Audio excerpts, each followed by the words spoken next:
Hello and welcome to the Slippy Limpets video. Today is boat maintenance day. We're not going fishing, unfortunately. I bought the boat about a year and a half ago, and although it's great, the electrics are full of gremlins. The fish finder keeps turning off, it won't turn on.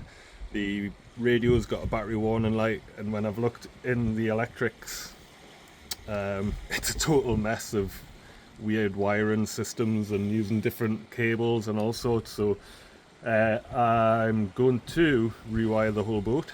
New fuse panel, new wires.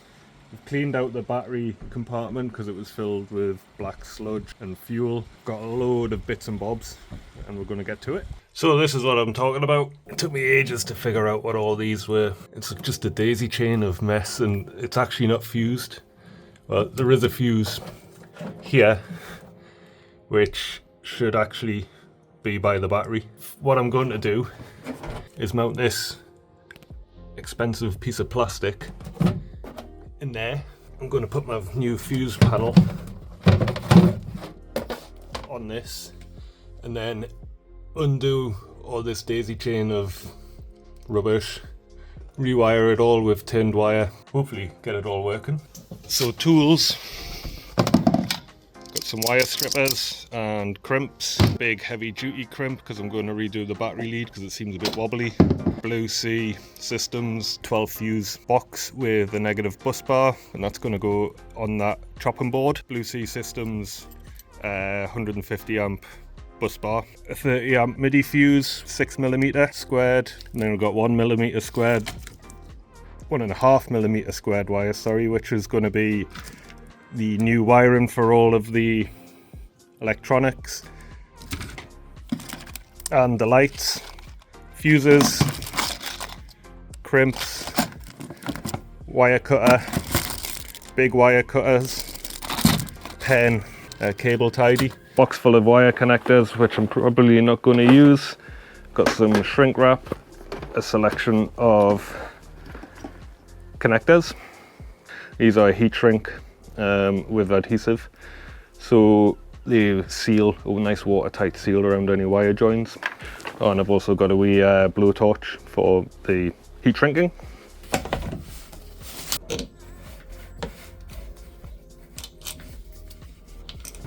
So this is the main wire coming from the battery, which is obviously the wrong colour. This is the start of the mess, basically. So I'm going to start pulling all of this out. So my plan is to work from here and then work back towards the battery compartment. Just snip my first wires. These are for the radio, the VHF, so I will get some more wires on there. I do have a new switch panel. The problem with this is that it's in the wrong spot. Whenever you walk past here, you end up knocking the lights on. So that's the lights out. Got the anchor light there, which I'll have to replace the cable for. The radio, as in the music radio's off. Complicated bit, looks like the VHF, because it's linked to the GPS. So I'm going to leave as much of that intact as I can and just locate the negative and the positive. So this daisy chain cable here, the black one, is actually the negative for all of the units, all of the accessories, electronics, and it's terminated there. So I'm going to run this all the way back to the battery terminal at the back.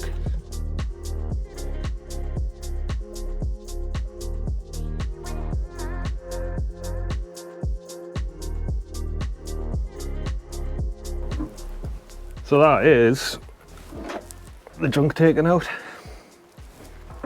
and that leaves me with, I'm going to leave this anchor light wire here. It's at the back of the boat. I'm going to use that to rethread my new cable, and I'm going to leave this here because this is the connection between the fish finder, this GPS, and the radio.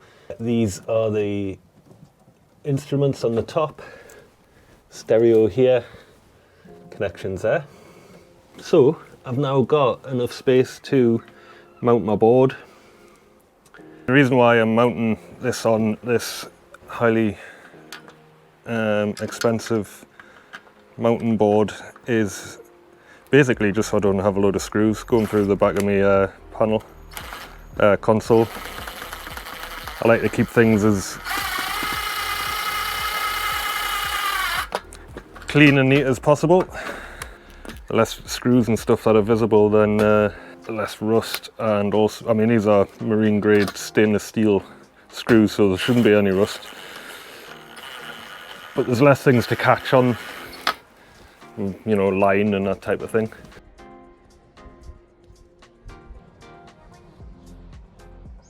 The problem with coming down to the harbour is that I didn't bring all my tools, so I didn't have a drill, so that was a little bit of a chore. But it's in now, and now what I'm going to do is to trim the wires, which is where these really handy things come in.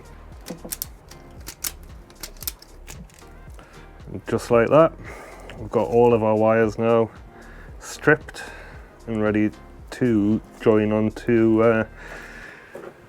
their new homes. So easy, those things. I'm going to stick the butt connectors on.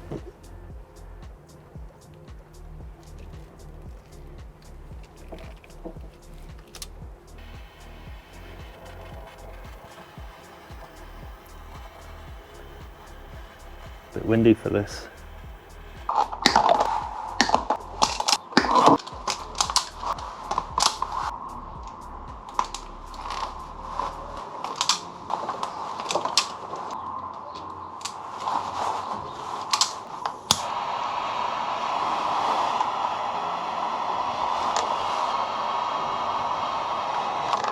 Using this little blowtorch is pretty good, does the job, but a heat gun would be a lot better.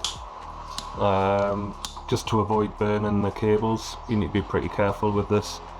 But this little thing's really handy if you don't have any power, because obviously a heat gun needs electricity. The other thing as well is these spade connectors, is to make sure that you don't just do the wire side, you do the terminal side as well, so it forms a nice seal. Else there's no point in having a waterproof bit here if the moisture's just going to get in at the top end. Well, as you can see, there's a change of scenery. Harbour was too windy, so I've come back home.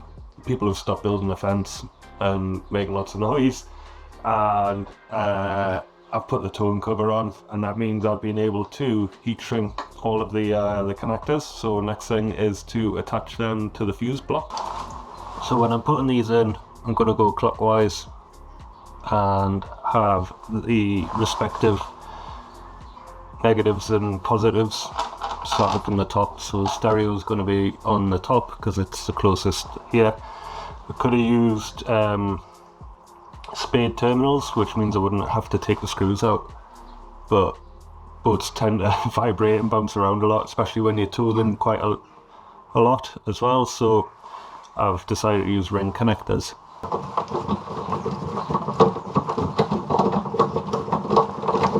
One in, feels good.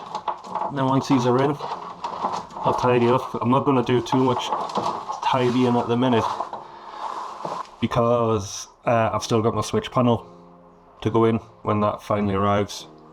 There's no point in doing a lot of cable tidying and setting them all nice and neat like some of these boat installs you see until I've done that. And there we go. That's, I've got these labelled, and I've got the labels for the actual fuse. We've got the stereo on the top, and the VHS, and then the sonar or fish finder. So now I've got to route the cable from the console through the back of the boat to where the battery is. And for this I'm using 6mm squared cable, which I think is 10AG or something, I don't know. I've gone for European measurements, but it's rated at 50 amps. And the reason why I've gone, even though it's a 30 amp circuit, I've gone for 50 amp because of the voltage drop. I used a handy voltage drop calculator on, I think the website is called 12 Volt Planet, where I got most of my stuff. and yeah, it was really handy. Apart from it makes you spend more money because you need to buy a thicker cable. So I've heat shrunk the ends of the cable together, and I'm going to try and feed it through the conduit I placed for the bilge pump when I put that in. There's already 3 wires in there. They're all the same gauge, so it's going to be a tight fit.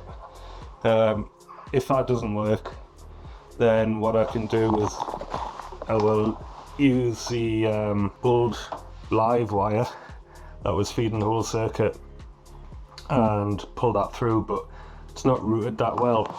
Come on, keep going, please. There should be a bonus if it works.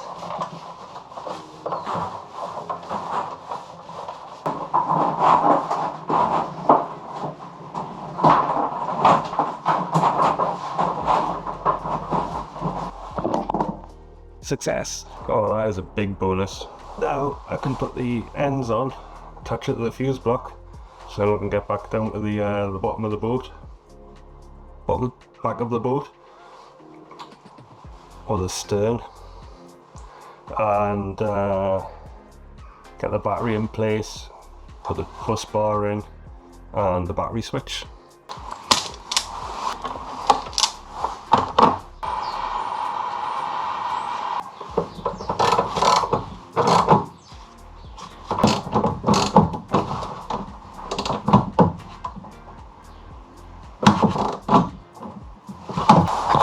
Hey!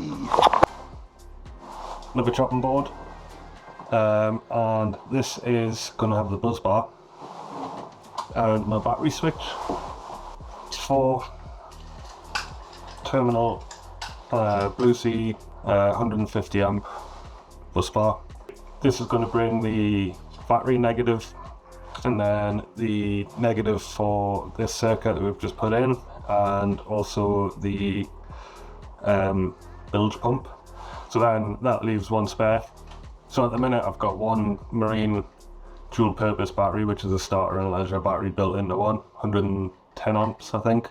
But I am going to get a lithium house battery. The problem is the batteries on the same side of the boat as I am when I'm driving, and trying to get the balance of the boat slightly better. Ideally I would have a lithium starter. I think Mercury say that there is one engine that they allow, one battery that they have as a starter battery, lithium, but it's not available in the UK typically. So I've designed this system or circuit with, like I said before, future proofing, so I will add a second battery negative to that, or the split charger, one of the two. That's a different video, that one anyway. There we go.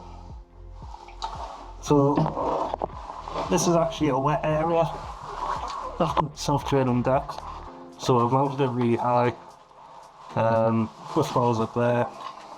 The battery switch will go there so I can reach it. So the idea of using these boards is that I can mount other things to it without having to necessarily drill the fiberglass. Nearly there. So that is the bus bar in place. We've got cables here which I'm going to connect up here, and then route the cables behind there, and that means I can use the storage space. Fuel tanks live over there, and it helps balance the boat out a wee bit, but at the minute, because I've had these wires lying around, I haven't really used this, but it's good for fenders and that sort of thing.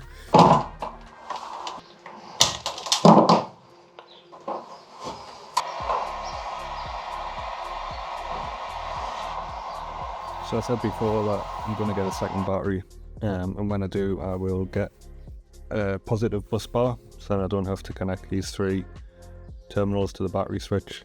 That is the new circuit, that is the bilge pump, and that's the motor. Put the motor on the bottom, which I do on all the connections in case something comes loose, and if it does then that's the last wire to come off, because if your battery disconnects from your motor while it's running, then bye bye alternator. I will eventually get an alternator protection box as well, just in case.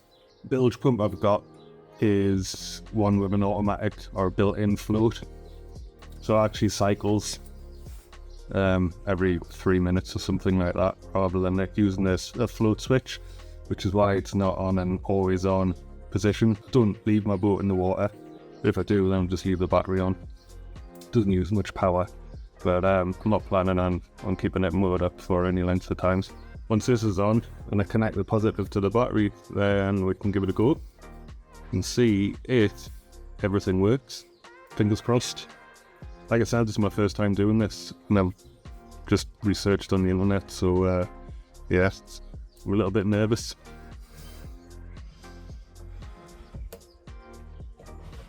Well, as usual, this is taking a fair bit longer than anticipated. The actual wiring and things isn't that tricky.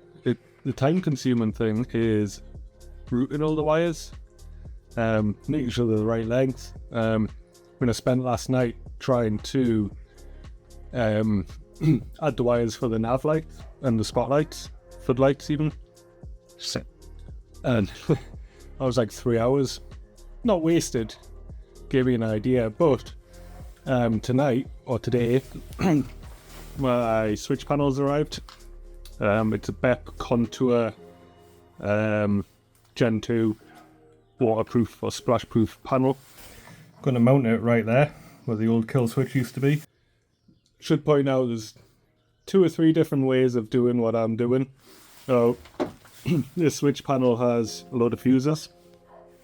You can buy them without fuses, but I couldn't find a shop with them in stock. But you can also get panels with circuit breakers. Now that would mean that I wouldn't need to have the fuse box there. But in my eyes, and this is just my opinion, the problem with having all the fuses on the back of the panel, when the fuses pop so the circuit breaker goes, I've got to take that off there, and it's really tricky to work on. Whereas where the fuse box is, or the fuse block, is very easy. You know, I can just sit on the floor and I can reach straight in.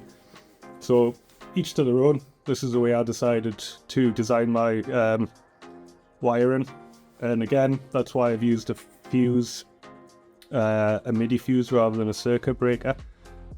One thing with fuses over circuit breakers are great because you just flick the switch and obviously it comes straight back on. You don't have to replace anything. But they don't act as quickly as fuses do. Fuses pop more quickly, so if there's an issue, then your electronics are a wee bit more protected.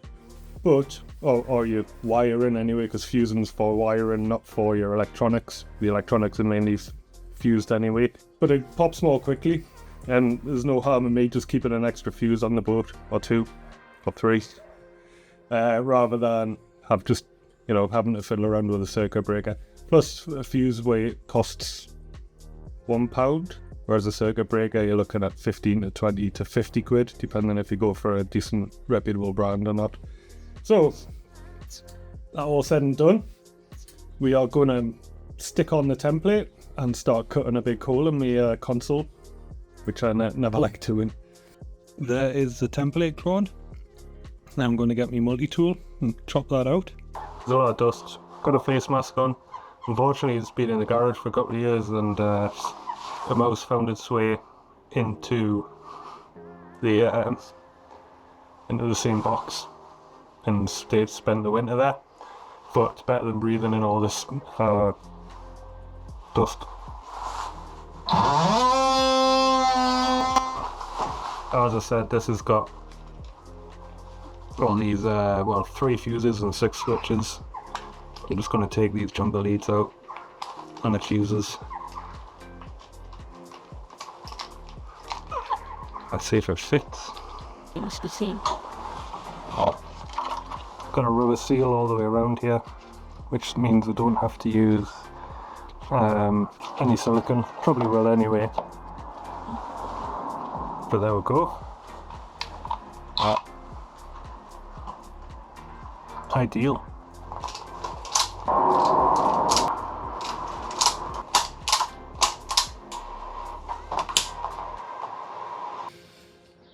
That is the switch panel fitted.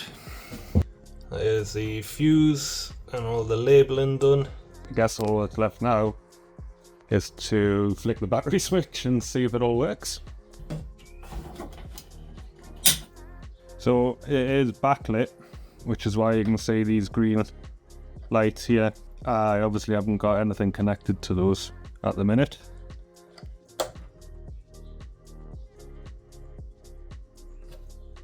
Is on.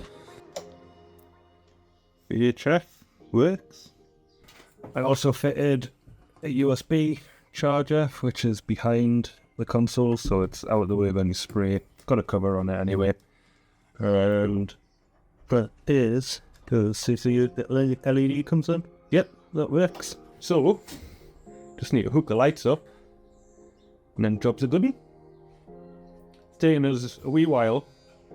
It's been a good learning process for sure. I mean, I must have spent maybe 2 months reading about this and how to do it and what I should do and best practices, and obviously everyone's got different opinions. But the American sites are always really worthwhile reading because they've actually got standards that you need to follow for insurance. We don't have, like, same as a house basically, but we don't have anything like that in the UK. So yeah, good resources. And now my fish finder should stay on when I'm out on the boat, which will be great. I wouldn't have to keep turning it on and off. So I'm going to tidy up all my mess. Bit of a tip. The fuel's here because I got my motor serviced. Chris from North Tyne Marine came out and serviced my boat in place, basically. Took him about 3 hours. It was a 100-hour service due on the motor, so pretty much everything bar anodes. All good to go, ready for the start of the season, and hopefully nothing catches fire. I know this is a totally different video to what I usually do. It's first non-fishing one that I've ever done. I was doing it anyway, so I thought some of you might be interested. If you were, leave a comment, that would be great. And I really hope you enjoyed the video. And if you've got any suggestions of how to improve what I've done, then by all means let us know as well in the comments. And maybe if you enjoyed this video, I might film putting the second battery in. So yeah, thanks very much for watching, and as always, tight lines.